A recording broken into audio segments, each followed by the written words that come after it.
Chapter 14.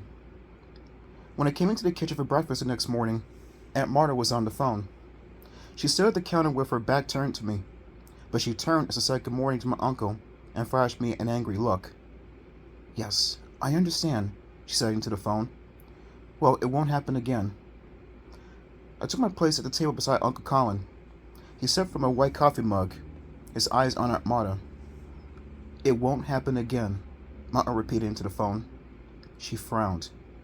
"I'll make sure he stays away." "No, he wasn't spying on you, Mr. Marling." So that's who she was talking to. Uncle Colin shook his head unhappily.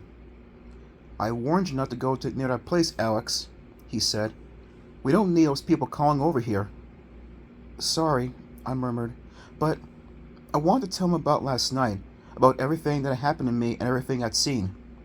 But he raised a finger to his lips, motioned for me to be silent while my aunt was on the phone.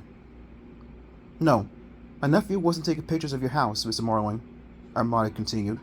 She rolled her eyes. "I promise he won't bother you again. I'll talk to him right now." "Yes." "Okay. Goodbye." She set down the receiver and turned to Uncle Colin with a sigh. "Those people," she murmured.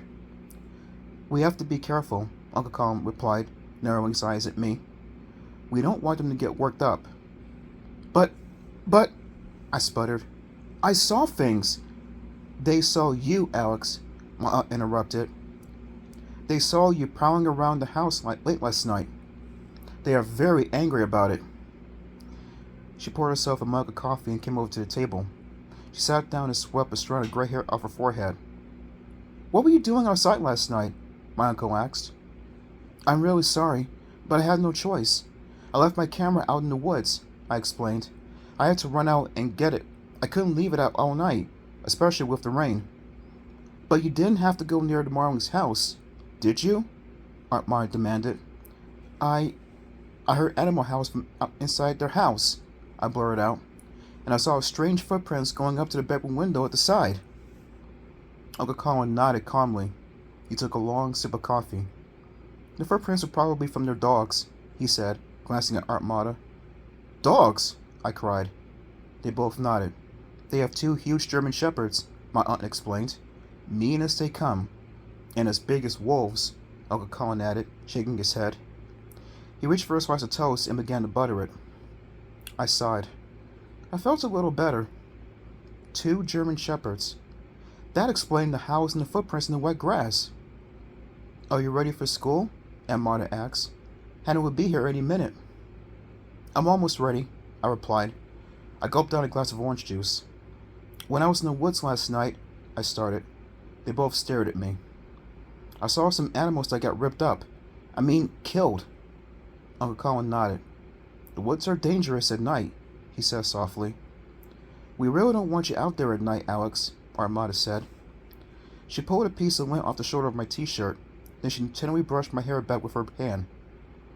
"Promise us you won't go again." "Promise," I murmured.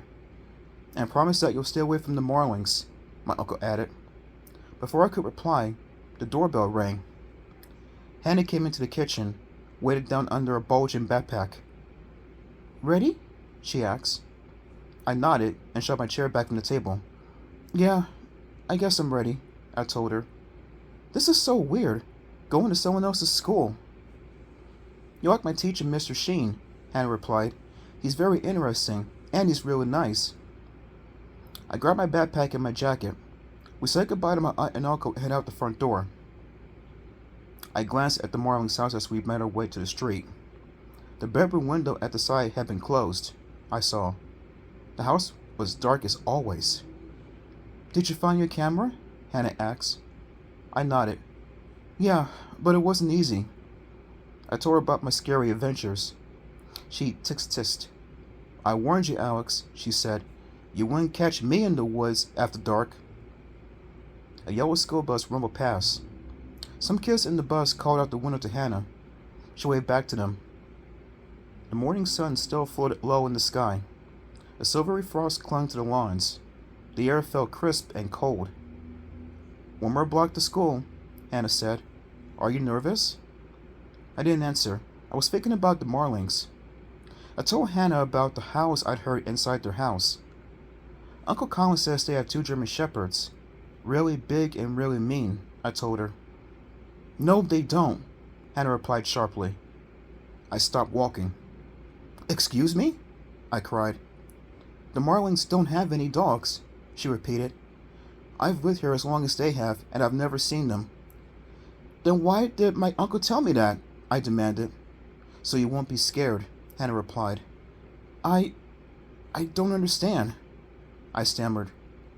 If the Marlings don't have dogs, what made those weird footprints outside the window? Anna shook her head, her olive green eyes locked onto mine.